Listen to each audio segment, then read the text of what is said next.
रामकिशन जी 2-3 दिन से बीमार चल रही थी, तो उसकी पत्नी मनोरमा जी ने अपने तीनों बेटों को खबर कर दी। तो बड़ा बेटा सुनील और उसकी पत्नी सुमन तो तुरंत फ्लाइट पकड़कर अपने बच्चों को साथ ले गई और अपने बाबूजी की सेवा में लग गई। लेकिन मंझले और छोटे बेटे ने कहा, माँ अभी तो भैया आ गए हैं, तो हम क्या करेंगे? हम लोग 1-2 दिन में छुट्टी लेकर पहुंच जाएंगे।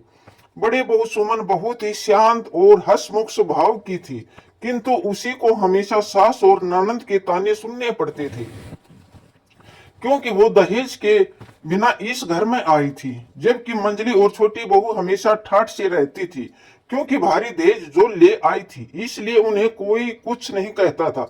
वैसे सुमन वैसे तो नौकरी करती थी, लेकिन मौके पर जैसे ही कोई काम पड़ता तो उसे बुला लिया जाता था, क्योंकि मनोरमा जी ये अच्छी तरह से जानती थी कि वो मन लगाकर सेवा करेगी और कभी अपनी सास ससुर को पलट कर जवाब नहीं देगी।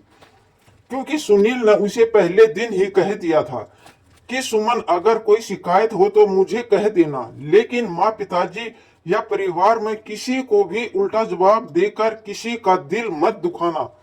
इसलिए सुमन कभी भी ये शिकायत नहीं करती थी कि घर में और भी 2 बहुएं हैं, उन्हें क्यों नहीं बुलाते, बल्कि जैसे तैसे दफ्तर से छुट्टी लेकर खुद ही पहुंच जाती। पिछले 8 वर्ष से यही सिलसिला चल रहा था। इसी कारण अब मनोरमा जी का मन उसकी तरफ से साफ हो गया था और इसलिए अब वो अपने हर सुख दुख में अपनी बड़ी बहू सुमन को ही बुलाती थी। लेकिन जब कभी परिवार इकट्ठा होता, विशेषकर बेटियां आ जाती, तो मनोरमा जी पुरानी खूंखार सास बन जाती।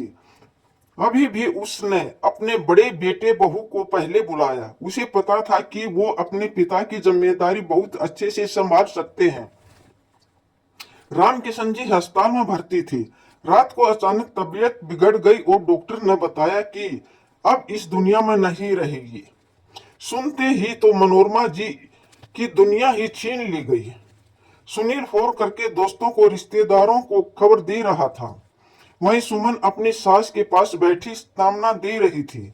दोनों बेटियां अपने अपने ससुराल से आ गई थी। मंझले और छोटे बेटे बहू भी आ गए थे। कहने को तो रामकिशन जी अपने पीछे एक भरा पूरा परिवार छोड़ गए थे, लेकिन मनोरमा जी अपने आप को नितांत अकेला और असहाय महसूस कर रही थी। अभी रिश्तों की असलियत और समाज की सच्चाई से उसका सामना होना बाकी था। पंडित जी आ चुके थे। अंतिम यात्रा की सारी तैयारियां पूर्ण हो गई थी। बड़ी बहू के आंसू रुकने का नाम नहीं ले रहे थे। वहीं छोटी बहू, जो 2 महीने पेट से थी, उसकी आंख में एक आंसू भी नहीं था। वो तो बस ये इंतजार कर रही है कि कब ये सब रस्में खत्म हो और कब वो अपने मायके जाए। खैर, सारी रस्में होने के बाद सुमन अंदर जाकर अलमारी से एक साड़ी निकालकर अपनी सास को देने वाली थी कि तभी उसकी बड़ी ननंद आ गई और बोली, भाभी ये सब क्या है? ये तो कत्थई रंग है, कोई सफेद या हल्के रंग की साड़ी दो। लोग क्या कहेंगे? पापा को गए अभी 1 दिन भी नहीं हुआ है और मम्मी रंग बिरंगे कपड़े पहन रही है। ये सुनकर सुमन को गुस्सा तो बहुत आया। मन किया कि अभी कह दे कि यहाँ कोई फिल्म की शूटिंग नहीं चल रही है जो सफेद साड़ी पहनकर रोने की पूर्ण तैयारियां करे, पर कुछ बोली नहीं। एक हल्के रंग की साड़ी सास को पहना दी। तभी छोटी ननंद उसके पास आई और बोली, भाभी अपनी सलवार सूट दे दो, मैं कपड़े नहीं लाई, नहाकर घर जाना है। वो तो धीरे से बोली, लेकिन अभी क्यों? अरे भाभी, आप भी सब लोग तो हो ना यहाँ, मैं अभी तीसरे दिन आ जाऊंगी। वैसे भी अभी यहाँ मेरा कोई काम तो नहीं है। इतने में बड़ी ननंद आकर बोली, ठीक है, मैं भी तुम्हारे साथ चलती हूँ। अब मेरा भी यहाँ क्या काम है, मैं भी वहां चलकर आराम कर लूंगी। दोनों ननदों की बात सुनकर सुमन हैरान थी कि अभी पिता को गुजरे 1 दिन भी नहीं हुआ है और बेटियां कैसी बातें कर रही हैं। दोपहर तक दोनों बेटियां भी चली गई। शाम के होते होते छोटी बहू छोटी बहू की मां ने सुमन की सास यानी कि मनोरमा जी को बताया कि मैं अपनी बेटी को ले जा रही हूँ। यहाँ गर्मी के माहौल में बच्चे पर बुरा असर पड़ेगा। ब्रह्म भोज के दिन इसे लेकर आऊंगी। बेचारी मनोरमा जी क्या कहती, उन्हें तो अपना ही होश नहीं था। रोज तो मृतक के लिए पिंड देने को भोजन बनाना था और वो रिवाज के अनुसार चूल्हे पर बनाना था। सुमन ने अपनी जिंदगी में कभी चूल्हे पर खाना नहीं बनाया था, लेकिन आजकल रोज चूल्हे पर जैसे तैसे खाना बना रही थी, क्योंकि रिवाज दो था। दोनों पत्नी पत्नी तन मन धन से सारे रस्म रिवाज कर रहे थे। मनोरमा जी सब देख रही थी कि सुनील और सुमन कितने जतन से सब काम कर रहे हैं। उन दोनों पर तो जैसे पूरे घर की जिम्मेदारियां आ गई हैं। अपनी सास के पास बैठकर उसे सांत्वना देने या उसके आंसू पोंछने का समय तो सुमन के पास था ही नहीं। ऐसे ही 10 दिन गुजर गए। मनोरमा जी नहा कर बैठी हुई थी। सुमन कमरे में किसी काम से आई तो ठिठक कर उसके पांव वहीं रुक गए। अपनी सास को इस रूप में देखकर उसका हृदय द्रवित हो उठा, क्योंकि मनोरमा जी उसने बिना श्रृंगार के कभी नहीं देखा था। वो हमेशा चटक रंगों की साड़ी पहनती थी, लेकिन आज उनकी हालत देखकर ही सुमन की आंखें भर आई। वो झट से कमरे में गई और तेल की शीशी ले आई। सास के बालों में तेल डालकर उनकी चोटी कर दी। नानी सास पलंग पर बैठी बैठी सब देख रही थी, लेकिन कुछ बोली नहीं। लेकिन ये क्या, बड़ी ननद आते ही उस पर बरस पड़ी। भाभी, मम्मी की चोटी क्यों कर दी? 13 दिन तक तो बालों में कंघी नहीं करते और ना ही पलंग पर सोते हैं, ये रिवाज होता है। तो सोमन ने जवाब दिया, दीदी अब तो 10 दिन हो गए हैं, मम्मी के बाल उलझ गए थे, इसलिए मैंने कंघी कर दी। तभी नानी सास बीच में बोली, कोई बात नहीं बेटा, आजकल कोई नहीं मानता ये सब। तो ननद बोली, लोग क्या कहेंगे नानी, मम्मी को कम से कम 1.25 महीने तक तो समाज के नियम कायदे मानने ही चाहिए। भाभी को तो अकल नहीं है। लेकिन मम्मी, तुमने क्यों नहीं बताया कि ये सब नहीं किया जाता? पढ़ी लिखी ननद के मुंह से ऐसी बातें सुनकर सुमन दंग रह गई और गुस्से में चुपचाप कमरे से बाहर चली गई।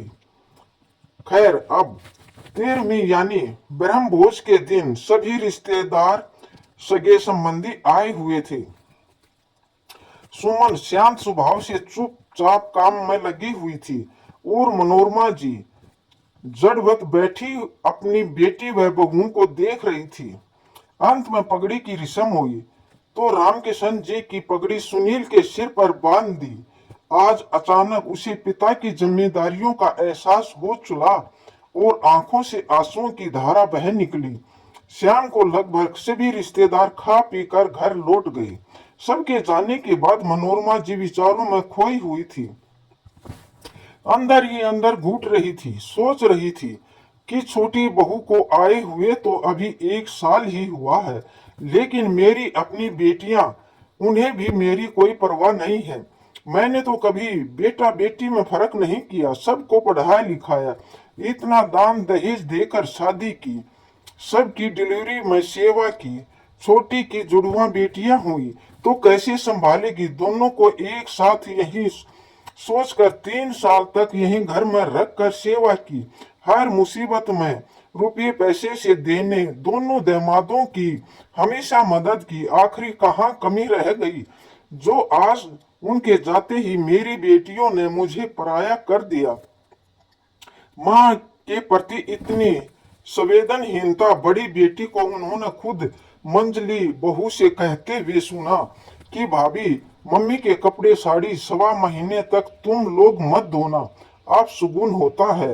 एक तो पति के जाने का दुख, उस पर बेटियों का बदला व्यवहार मनोरमा जी को अंदर ही अंदर तोड़ रहा था। सोच सोच कर उसकी आंखों से आंसुओं की धारा बहने लगी। आज वो अपने आप को बहुत ही अकेला महसूस कर रही थी, क्योंकि आज उनकी माँ और बहन की बड़ी बहू को सास का ध्यान रखने का बोल कर चली गई थी। शाम को सुमन कमरे में सफाई कर रही थी, तभी ननद ने आकर माँ की अलमारी खोली और सारी नई नई साड़ियां निकाल ली। सुमन ने पूछा, क्या कर रही हो दीदी? कुछ नहीं भाभी, मम्मी क्या करेगी अब इन नई साड़ियों का। और वैसे भी साल भर तो मम्मी को कहीं जाना नहीं है। लेकिन दीदी ये वाली साड़ी तो पिछले महीने मम्मी जी ने अपनी पसंद से मेरे साथ जाकर कितने चाव से खरीदी थी। इसे तो रहने दीजिए, अभी नहीं तो थोड़े दिन बाद पहन लेंगे।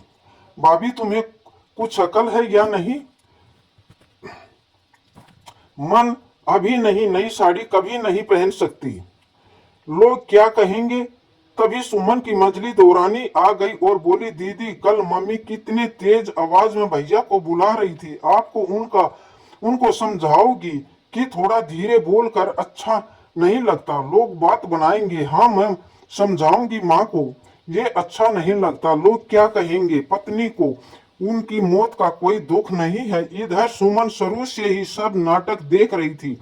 आज उसके सब्र का बांध टूट गया था। उसने कहा, दीदी भगवान ना करे कि पापा जी की जगह मम्मी जी को कुछ हो जाता तो क्या वे भी यही नियम कायदे अपनाते? सुमन तुम पगला गई हो क्या? समाज आदमियों को ये सब करने की नहीं कहता?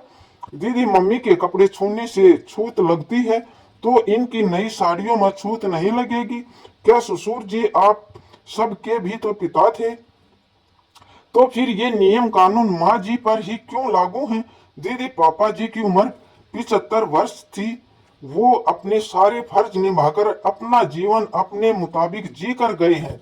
अरे हम तो बहुए हैं, लेकिन आप तो बेटी होकर भी मम्मी जी के दुख दर्द में संतावना देने की बजाय क्या कर रही हो, क्या ना करें, क्या करो क्या ना करें ये सलाह दे रही है। आपको अपनी माँ से ज्यादा दुनिया और रीति रिवाज की पड़ी है। आप कब से लोग क्या कहेंगे सोचने लगी? अरे लोग तो बाद में कहेंगे, आप तो अभी अपनी बातों में मम्मी जी का कलेजा छलनी कर रही है। दीदी मैं आपसे कह देती हूँ, भगवान के लिए आप ऐसी कोई भी फजूल बातें मम्मी जी से मत कहिए, वरना वो एकदम से टूट जाएगी। ये मत बोलिए कि ससुर जी दुनिया से गए हैं, सासू माँ अभी जिंदा है। भगवान के लिए उन्हें चैन से जीने दीजिए, उन्हें उनके हाल पर छोड़ दीजिए।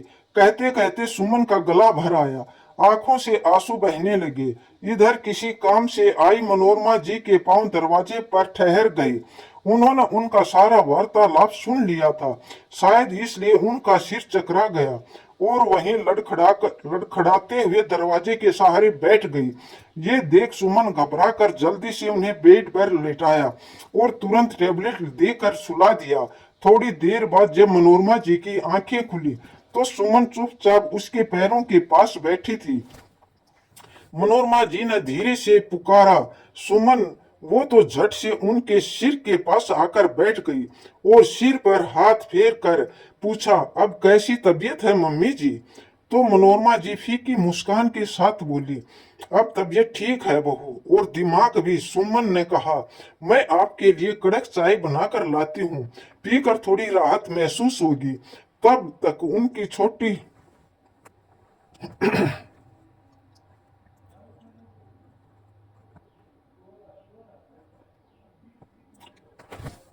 बनाकर लाती हूँ। तब तक उनकी बेटी, मेरी फ्लाइट की टिकट है, लेकिन अगर आप कहो तो मैं रुक जाती हूँ। नहीं बेटी, अब ये जीवन भर का रोना, ये दुख मुझे अकेले ही भोगना है। तुम जो अपना घर संभालो, वरना लोग क्या कहेंगे कि मनोरमा जी के बहू के होते हुए भी सेवा टहल करने के लिए बेटियों को जबरदस्ती रोक रखा है। तब तक सुमन चाय लेकर आ गई, सबको चाय देकर वहीं बैठ गई। तो मनोरमा जी ने कहा, बेटा तुम अपने ऑफिस से कुछ दिन और छुट्टी लेकर मेरे पास रुक जाओगी क्या? क्योंकि तुम्हारे रहने से मुझे हिम्मत रहेगी। क्योंकि नहीं मम्मी जी, मैंने पहले ही छुट्टी बढ़वा ली है। ये सुनते ही उसकी छोटी बेटी मुंह चिपका कर दूसरे कमरे में चली गई। अगले दिन बेटी भी चली गई और दोनों बहुएं भी। सबके जाने के बाद सुमन अपनी सास के पास जाकर बैठ गई। तो मनोरमा जी ने उसका हाथ पकड़कर कहा, धन्यवाद बहू, जो तुम रुक गई। मेरी तो आस ही टूट गई थी, तुम्हारे रुकने से मुझे बहुत हिम्मत मिली है। ये आप कैसी बातें कर रहे हैं मम्मी जी? ये तो मेरा फर्ज है इसमें धन्यवाद कैसा। क्या आप मुझे अपनी बेटी नहीं मानती हैं? मैं तो आपको आपकी बेटी जैसी हूँ। फिर ऐसी बातें क्यों कर रही हैं आप? तुम मेरी बेटी नहीं हो बहू, और अच्छा हुआ तुम मेरी बेटी नहीं हो।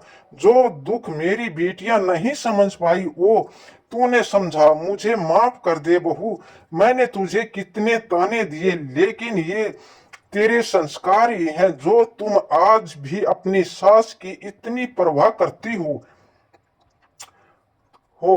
बहुत भाग्यशाली हैं तेरे माता पिता जो तुम जैसी बेटी को जन्म दिया। कहते कहते मनोरमा जी की आंखों से आंसुओं की धारा बह निकली। तो सुमन नंदन ने उन्हें सांत्वना देते हुए कहा, नहीं माँ जी, मैं आपकी भी आपकी भी बेटी हूं। फिर आप ऐसा क्यों सोच रही हैं? आप अपने आप को अकेला मत समझिए। आपसे आप हमेशा हमारे साथ रहेंगी। कहते हुए सुमन ने अपनी सास को गले लगा लिया। तो दोस्तों, आपको ये कहानी कैसी लगी कमेंट करके जरूर बताओ। अच्छी लगी हो तो शेयर